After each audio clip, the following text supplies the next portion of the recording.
첫 번째 주제, AI의 이해와 주요 서비스 비교를 해보도록 하겠습니다.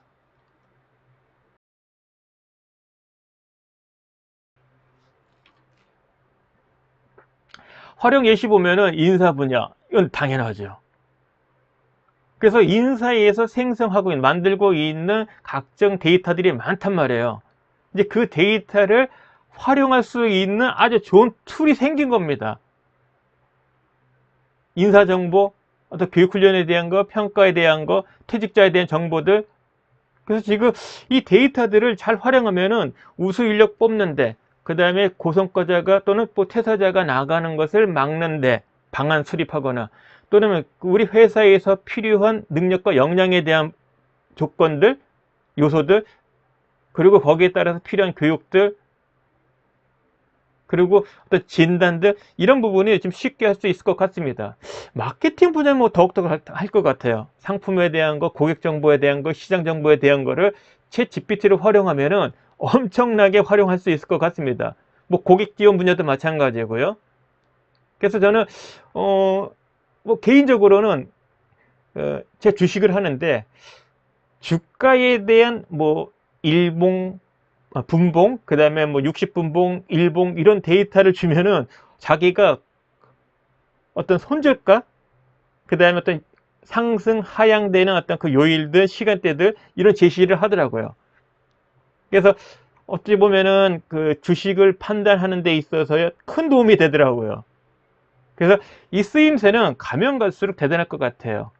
그래서 챗 GPT를 비롯한 AI가 학습할 수 있는, 읽을 수 있는 소스, 지금은 뭐 영상까지는 안 되는 것 같아요.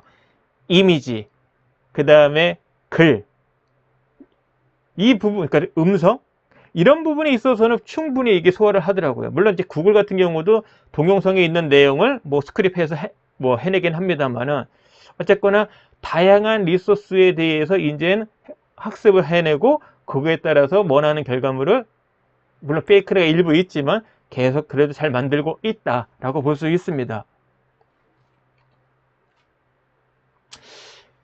뭐 HRD 담당자 입장에서 본다면, 직장인 입장에서 본다면은 강의 자료를 만들고, 그 다음에 어떤 각종 그 문건들, 다양한 문서들 만드는데 큰 도움이 됩니다. 물론 하나의 그 챗 GPT 하나만으로 이게 다 가능하냐, 그건 아니에요. PPT를 잘 만드는 서비스가 있고요. 글을 입력을 해주면은 그 글을 음성을 만들어주는 것도 있고요. 그리고 그 주제에 맞는 영상물을 뭐 짧게나마 만들어주는 그런 서비스도 있습니다. 지금 흩어져 있는 것 같아요. 그래서 챗 GPT만으로 내가 원하는 수준의 파워포인트 자료를 만들어내는데, 그건 아직까지는 좀 어려운 것 같고, 물론 이제 유료 버전에 따라서는 좀 달라질 수 있겠죠. 근데 유료 버전으로 그 PPT를 만드는 전문 그 서비스가 면은 괜찮더라고요. 그러니까 들어갈 컨텐츠에 대한 윤곽, 어느 정도 개요만 주면은 자기가 그걸 토대로 해서 뭐 이미지까지도 해서 바로 쓸 수 있는 그 PPT를 만들어 주더라고요. 제가 강사 소개할 때 AI에 관련된 활동을 한 게 있었습니다. 유튜브에 올린 거. 거기에 쓰이는 그 PPT 자료물들, 영상에 이제 활용되고 있는 그 자료물들은 다 AI PPT 만드는 서비스를 이용했던 거죠. 챗 GPT는 아니었지만.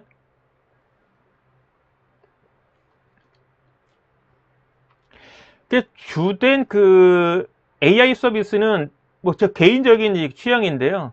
챗 GPT와 제미나이, 퍼블리시티 이 세 가지만 제가 쓰고 있으니까 실제 경험한 것만 토대로 한다면은 이런 그 차이점이 있는데요. 이게 참 애매모호한 게, 저는 지금 제미나이는 무료 버전이고요. 나머지는 유료 버전 씁니다. 따라서 세 서비스 모두 다 저는 리소스를 업로드할 수 있는 상태에서 작업을 하고 있어요. 그래서 하나만 쓰기엔 좀 불안하더라고요. 그래서 그 주로 이제 제 사업을 할 때, 컨설팅을 하든 뭐 어떤 교육 자료 만들 때 어떤 뭔가 객관적인 정보, 정확성이 요구되어지는 할 때는 세 개를 다 돌려요. 왜냐면 약점들이 다 있거든요. 그래서 세 개를 다 돌려서 가장 정확한 거, 내 입맛에 맞는 것만 추립니다. 어떤 거는 챗GPT, 어떤 거는 제미나이 이야기를, 어떤 거는 퍼블리시티에 있는 자료를 쓰거나 이런 식으로 좀 믹스를 하는데 딱 부러지게 하나만을 완벽하게 보기는 어려운 것 같습니다. 물론 이제 여러분도 이 영상 보시는 여러분도 뭐 어느 한쪽에 집중적 쓰시는 분이 있고 다른 부분은 좀 보조적으로 쓸 것 같아요. 공짜인데 안 쓸 이유가 없잖아요. 그죠? 문제는 이제 유료 버전을 보조적으로 쓸 거냐 이게 고민거리지. 그죠? 그래서 보안적인 측면이 있으니까 당분간은 무료 버전이 있으면 같이 활용하는 게 어떤가 싶습니다. 그래서 어느 순간에는 하나를 몰겠죠. 근데 아직까지 저는 챗 GPT 뭐 쓸만하고요. 퍼블리시티도 부분적으로는 상당히 좋습니다. 그러니까 출처. 책 논문을 만든다? 이럴 때 그 객관적인 근거 부분들 데이터들이 이제 필요할 때는 큰 도움 됩니다. 그리고 이제 이미지 만드는 거 이런 부분에 있어서는 뭐 챗GPT도 무리는 없고요. 그리고 이제 제미나이가 이제 가면 갈수록 제미나이 그 자체가 아니라 그 멀티모달이라고 해서 영상 만드는 버전. 그 다음에 그 나름대로 그 특화된 서비스들이 패키지로 되어 있는 거거든요. 그런 면에서는 점점점 파워풀한 것 같아요. 작년과 전혀 달라졌습니다. 지금 2025년도 기준 치면은 제미나이에 대한 어떤 기능에 대한 고도화, 다양성, 챗 GPT보다 훨씬 더 빠른 것 같아요. 그러니까 챗 GPT는 이제 안정성, 그러니까 한정된 범위. 근데 이미지 만드는 거는 조금 한글 글꼴은 깨지고요.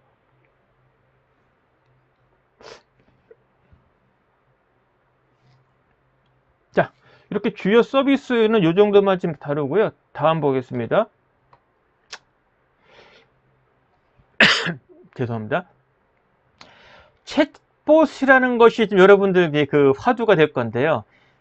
이게 지금 해보니까, 이게 살펴보니까 모든 직무마다 챗봇을 활용하자라고 한다면 이건 사람 죽이는 일 같아요.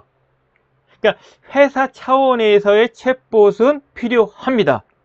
필요해요. 왜냐하면 회사 차원에서의 대응은 1년 내내 24시간 필요하거든요. 그러니까 사람이 직접 할 수가 없어요. 물리적으로 24시간 돌릴 수 없지 않습니까? 그러려면 비용 엄청 들고요. 휴무일이라고 접을 수는 없잖아요. 그래서 1년 내내 24시간 대응이 필요한 주제에 있어서는 챗봇을 활용하는 것은 맞다. 근데 챗봇의 단점이 뭐냐면은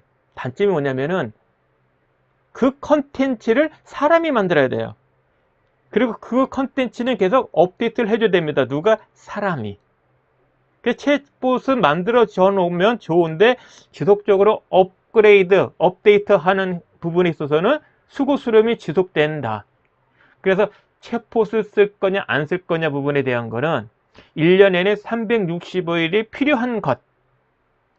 이 부분은 뭐 볼 거 없이 챗봇을 지향하고 그렇지 않은 거라면 굳이 그럼 안 할 거냐? 그게 아니라 실시간으로 AI를 활용하면 된다.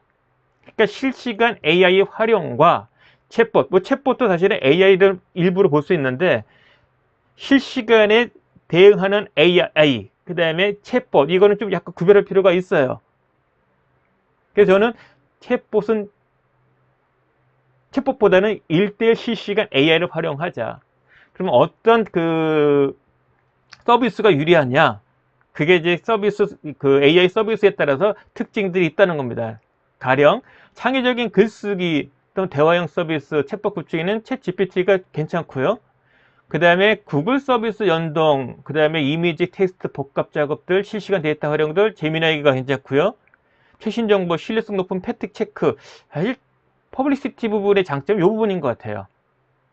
읽는 거 딱 읽어냅니다.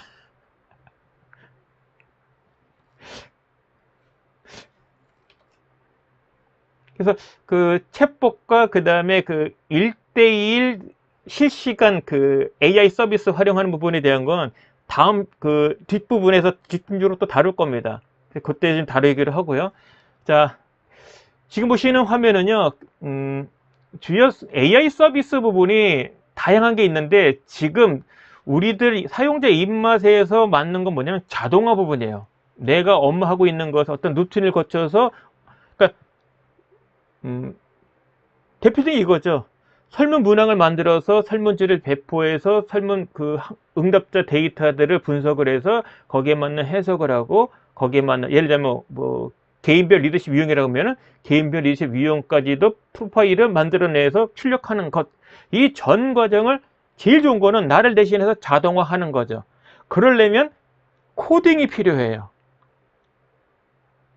그러니까 AI는 코딩의 작업으로 통해서 나오는 결과물이에요, 사실은.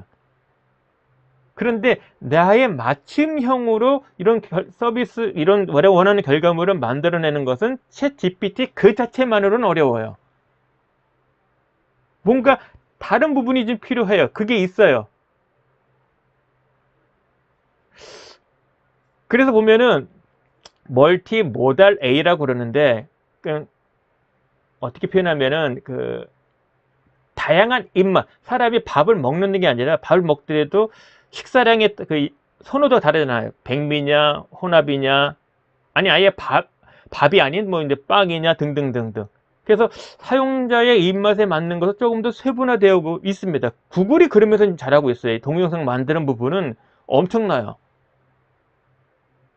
그런 식으로 어떤 멀티모달에서의 그 관점에서 지금 잘 대응하고 있는 거는 챗 GPT보다는, 물론 챗 GPT가 이미지 만드는 부분은 뛰어났단 말이에요. 그죠? 그걸 했단 말이에요. 근데 거기까지. 근데 구글은 동영상까지 들어가네? 점점점 넘어가는데 자동화되는 부분까지도 들어오는 것 같아요. 가면 갈수록. 그래서 지금 당장은 아닌데 궁극적으로는 업무 자동화, 루틴한 업무의 그 업무 순서, 일정한 순서에 따라서 어떤 행위들을 해서 원하는 결과 만들어지는 그 과정 자체가 이제 AI가 독단적으로 해내는 시대를 맞이하고 있지 않나 싶습니다. 현재는 특정한 AI 서비스 하나만 되는 게 아니라 이것저것 다 긁어 모아야 돼요. 그리고 코딩 개념을 좀 반영이 됩니다. 그래서 완벽한 자동화가 위해서는 조금 더 많은 노력이 필요하고, 그래서 저 같은 경우는 뭐 앱을 만든다든지 자동화까지는 지금 아직 하고 있지는 않습니다. 다만 시간이 많이 걸리는 일들을 AI를 써가지고 엄청 세이브한다. 그래 내가 하기 어려웠던 부분을 챗 GPT를 이용해서 AI를 이용해서 AI를 통해 가지고 얻어낸다. 이 정도까지. 근데 얻어내는 결과물을 도출할 때까지의 이제 그 프롬프트 명령어를 내가 아니까 다음번 일을 할 때는 훨씬 수월한 거죠. 그러니까 이미 있는 거예요. 그 자체가 사실 코딩이거든요. 프롬프트를 어떤 순서로 어떤 내용으로 입력하느냐, 그래서 원하는 결과물 나오느냐, 그 프롬프트 자체들을 쭉 열거하면은 이어가면 그게 바로 코딩이에요. 글로 하는 코딩. 거기까지만 지금 되어 있다. 자, AI 서비스에 대한 그 내용 부분은 여기까지입니다.